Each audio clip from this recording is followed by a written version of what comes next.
The model up for review this month is Hornby's Class 91, code R3365, and this logo comes in the East Coast livery. So let's get out the box and see what it has in store for us. Okay, before I get all carried away with the actual review of the Hornby model, I'll give you a wee history of the loco in real life. This is the British Rail Class 91. It's also known as the Intercity 225, and that came about because it was designed to run at 140 miles an hour, and that just so happens to be 225 kilometres per hour. There were 31 of these built at the BREL Crew Works from 1988 to 1991. They run with a set formation of Mark IV coaches, again which was a British Rail conception, and the driving van trailer which goes at the opposite end, allowing the loco to push from the rear. It is unlike the HSTs as it only has one power car compared to the HSTs, which is a power car at each end. 31 of these were built and they operate on the East Coast main line, and they have done since the late 80s, and they operate from King's Cross to Edinburgh Waverley. At the time they displaced quite a few of the HSTs that took that route. However, the East Coast main line still has HSTs, as this loco here is unable to run north of Edinburgh Waverley due to non-electrification of the rest of the East Coast main line. So the HSTs still perform daily tasks from Aberdeen to King's Cross. These locos were designed to go 140 miles an hour. They never have realised that in fair paying operation. They were designed to go in other parts of the network as well, and possibly to be used for freight, but they were only ever used as passengers locomotives on the East Coast. So again, they've not really lived their full potential of what they could have been. After 2018, when Virgin, the current operator of these Class 91s, gets their new Hitachi units, they're moving a lot of the 91s on, and they won't be renewing the lease on them. So you may well see these locos on, B routes and possibly freight, which actually would be quite a shame, because it has been an iconic East Coast mainstay. It's right up there with the HST, the Deltic, the Flying Scotsman and the Mallard. It is an icon of the East Coast main line, and anyone modelling the East Coast has to have a 91 on their layout. So as a loco, it's been very successful. It had teething troubles to start with, as they all do, but as I say, it's been in service now for over a quarter of a century, and it's still the frontline locomotive on that particular route. It's now in its 5th livery. The original livery was the Intercity Swallow, then GNER had their livery, then National Express East Coast had their livery applied to it, then this East Coast one that in front of you here, and very recently it has the Virgin Trains East Coast livery applied, which I believe is coming out in a model form next year. So I'll take you on to the review of the actual Hornby model now, and thank you for listening. Okay, the first thing I want to look at on the Hornby model is the detail. This particular tooling has been on the go since 1989 in the Hornby range, and it is starting to show its age. First off, it's not got any working lights. There's these printed lights on the front here, and the same on the blunt driving end. The cab is not detailed, and in actual fact, if you look through the windows, you can see into the motor mechanism behind, and the cab lifts out when you take the body off. There's basically 2 seats, and that's it. It doesn't have sprung buffers. It's got these ghastly moulded units here on the front. It really is crying out for a bit of buffered beam detail and sprung buffers. The bogies are fairly representative of the real thing, if not slightly below par for today's standards. The lower grille section here is part of the moulded body. It's not a separate etched part. It's not got any see-through parts on it at all, which is a big disappointment. These vents here are nicely picked out with black, but the actual detail is incorrect, because I suspect some of the vents have been altered since the original conception of the Loco. This was probably what the vents looked like in the Intercity Swallow livery, but certainly not in modern day running. The valance at the back here is actually part of the coupling. How well you can see that in the light. Again, which is quite toy-like. There's tension lock couplings here. Again, no sprung buffers at the blunt end. And the same with the cab at the front. It's just 2 seats and that's it. I mean, it's, you know, the shape of it, the essence and the shape of the model has been captured well.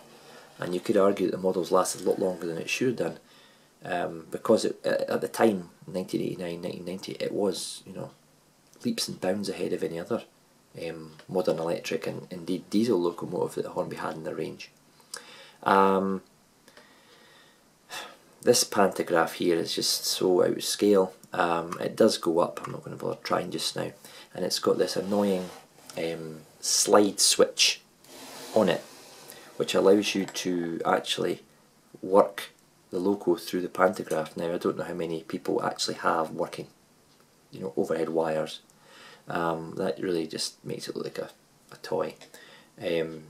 So again, it's crying out for a decent pantograph there.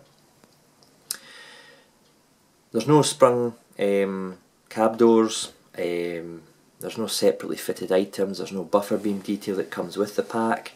There's holes for it, but there's never been any release of buffer beam detail for this model at all in its, you know, long sales history. So all in all, detail is rather lacking. It does pick out the nice, there is nice detail in it. I mean, it picks out the, you know, the sand boxes, you know, the roof vents are there, the lower valance is the same paint shade as the body, which is as incorrect as in real life. But really what's it down is these body clips there and here, and they just, you know, that's the 4 clips that hold body on, and they just, oh, you know, they just stick out like sore thumbs, really they do. So yeah, is it worth £90? Probably yes, bearing in mind the price of other locos now. Should it be in the main Hornby range? Probably not. It should be a railroad model, if truth be told. I know there's announcements coming, and there's a at Worley regarding 2 new Hornby announcements. I don't think it'll be a retooled 91, although I'll hold my fingers crossed.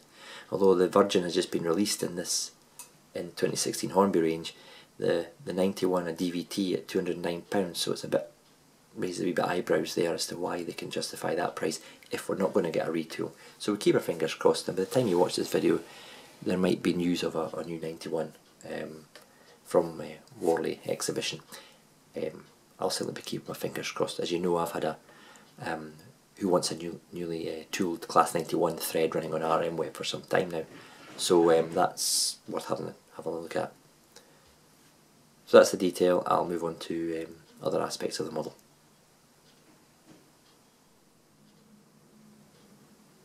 Okay, let's look at the build quality and the livery application of this model.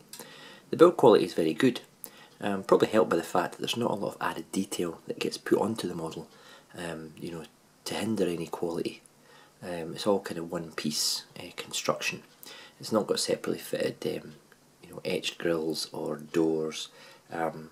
You know, it's pretty difficult to mess up, to be honest. The livery application has been very well done. They've got the East Coast grey down to a T.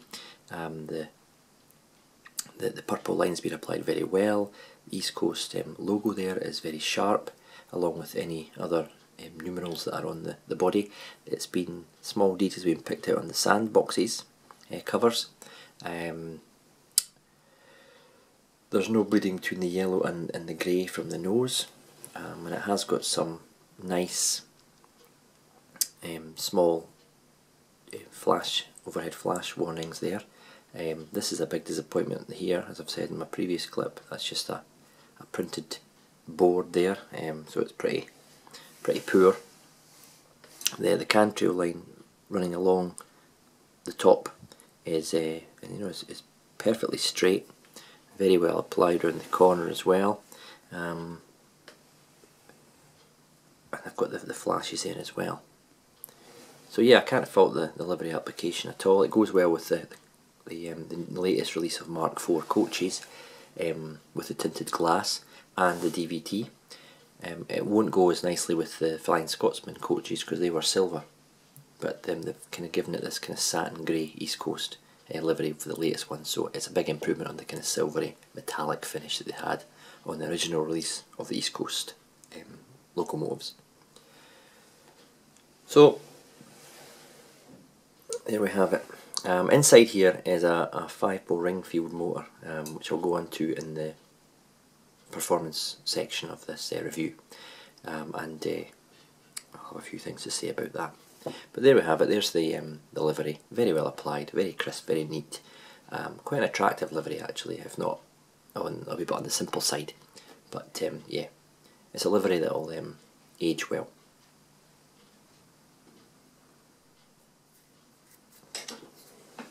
Okay, the final part of this review is I'm going to talk about performance. This model is DCC ready. It has pickups on the rear bogie, but the Ringfield motor is housed in here, and it's the Ringfield motor that was used in the original one in 1989, and you know, it's an out of date motor. It's a noisy motor. It makes the body move slightly and rock. You know, during transit, it's not as smooth runner as it should be. It isn't at great low speeds. You know, it's more like a train set train as opposed to a model railway locomotive. You know, it's got fitted with a DCC, or DCC ready anyway for putting on a DCC decoder, and you know, it doesn't improve the performance of it much, to be honest.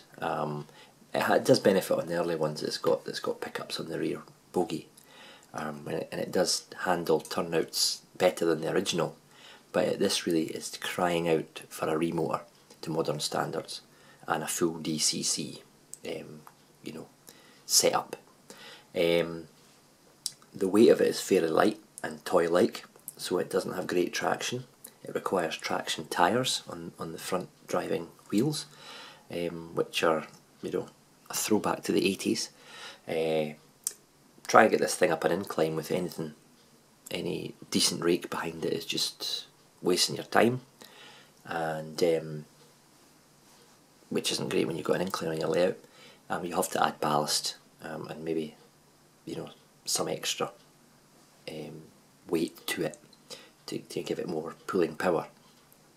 But you know, it is what it is, I suppose. But it's fairly disappointing that an East Coast icon such as the 91 hasn't been given a better motor. Anyway, we can stand here or sit here all night and you know, give comments on what we think of the motor, but it goes like stink. I mean, I will say that. But who drives them at full pace? You know, around a layout, it's not a toy. We don't want toy speeds out of a train. We want realistic speeds, and certainly smooth acceleration and deceleration. This is a big improvement on the originals, but it's still way off the pace of the Hornby HST, you know, class 50s, you know, with the proper heavy duty motors in them. So there we go. You'll get my ratings of this review. I do usually post reviews of models that score very highly. This was not an impulse buy. I was given some of the Mark IV coaches earlier in the year as a gift, and you know, I thought, well, I've got some of the coaches, I may as well complete the set with this thing. So there we have it. If you any comments, any questions, any observations on this model, and if you've got it, tell me what you think. I look forward to hearing from you. Thanks very much just now. Cheerio.